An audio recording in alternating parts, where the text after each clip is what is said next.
এটা অনেক বড় উট, এটা পুরুষ উট, মাশাআল্লাহ। দেখেন চলে যাইতেছে।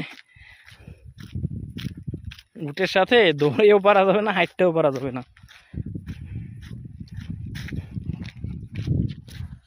এই উটগুলো একটু ভয় পাইতেছে, চলে যাইতেছে।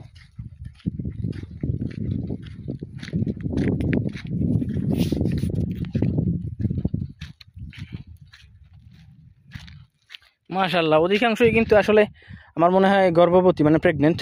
তো বাচ্চা হবে, শীতকালে কিন্তু উটের বাচ্চা হয় আমাদের দেশের গরুর মতো।